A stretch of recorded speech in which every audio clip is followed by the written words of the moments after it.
পরিচয়। জি, আসসালামু আলাইকুম রহমতুল্লাহ।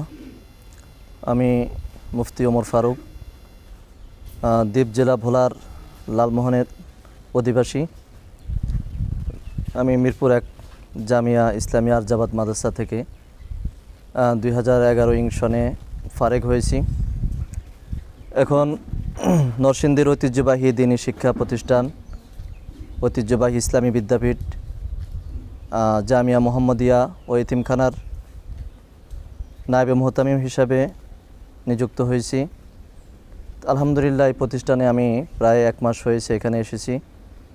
এখানে আসার পরে প্রতিষ্ঠানের সার্বিক অবকাঠামোগত উন্নয়ন, প্রতিষ্ঠানের পরিবেশ, এখানের উপস্থিত ওলামায়ে কেরাম বা উস্তাদ সহকর্মীবৃন্দ যারা আছেন, তাদের সকলকেই আমার কাছে ইতিবাচক মনে হয়েছে। তাদের সকলের ব্যবহার খুবই প্রাণবন্ত, খুবই ইতিবাচক এবং সকলেই সাদা মনের অধিকারী, এটাই আমার কাছে প্রতীয়মান হয়েছে।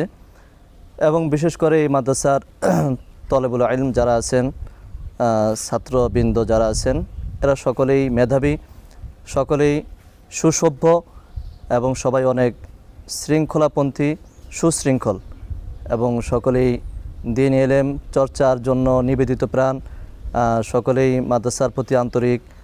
এবং বিশেষ করে এই প্রতিষ্ঠানে আসার পরে আমি একটি বিষয় হৃদয় থেকেই অনুভব করছি, সেটি হলো এই মাদ্রাসায় আসার পরে এখানকার অবকাঠামোগত যে উন্নয়ন আমার চোখে পড়েছে।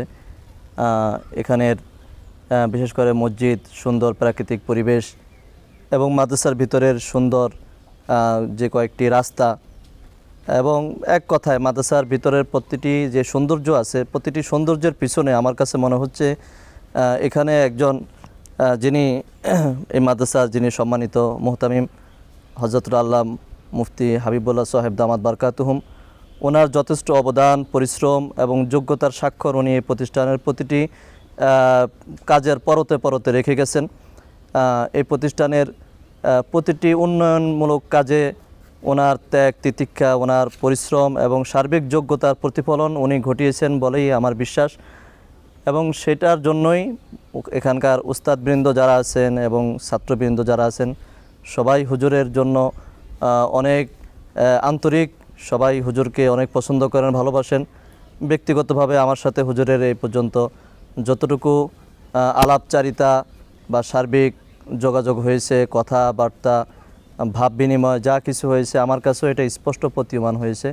হুজুর অত্যন্ত সদালপী একজন মানুষ, অত্যন্ত ভদ্র একজন মানুষ এবং এই প্রতিষ্ঠানের উন্নয়নের পিছনে হুজুরের অবদান আমি মনে করি অনস্বীকার্য। বিরোধিতার স্বার্থে বিরোধিতা হলে সেটা ভিন্ন কথা, কিন্তু সার্বিকভাবে যদি একজন নিন্দুকও হুজুরের এই পিছনে দিকে দূর থেকে কথা না শুনে যদি প্রতিষ্ঠানে এসে হুজুরের এখানে স্মৃতি বিজড়িত হুজুরের যে কর্মময় যে প্রতিষ্ঠান, এখানে এসে যদি হুজুরের এই কাজগুলো দেখে, আমার মনে হয় হুজুরের একজন নিন্দুকও হুজুরের একজন ভক্ত এবং অনুরাগী হতে বাধ্য হবে। এবং এই প্রতিষ্ঠানের সবচেয়ে বড় বিষয় হলো এই প্রতিষ্ঠানের যে ফিউচারটা আমার কাছে মনে হচ্ছে অনেক উজ্জ্বল। প্রতিষ্ঠানে পর্যাপ্ত পরিমাণ জায়গা আছে, এখানে অনেক কিছু করা সম্ভব। এখানে একাধিক বহুতল ভবন করা, উস্তাদদের জন্য মানসম্মত আবাসিক ভবন, স্টাফ কোয়ার্টার গড়ে তোলা এবং ছাত্রদের লেখাপড়ার মান উন্নয়নের লক্ষ্যে এখানে যাবতীয় যা কিছু করা প্রয়োজন সব কিছুই, একটি সমৃদ্ধ লাইব্রেরি, পাঠাগার এবং ছাত্রদের জন্য সুন্দর চলাফেরা, তাদের ব্যায়ামের জন্য একটি ব্যায়ামাগার সহকারে এবং তাদের মানসম্মত রুচিশীল খাবারের চাহিদা পূরণের জন্য একটি ভালো মানের একটি ক্যান্টিন সহ সব কিছুই করার মতো পর্যাপ্ত পরিবেশ, জায়গা এই প্রতিষ্ঠানের আছে। এবং আরও একটি বিষয় আমি না বললেই নয়, এই প্রতিষ্ঠানের যিনি মুতাওয়াল্লি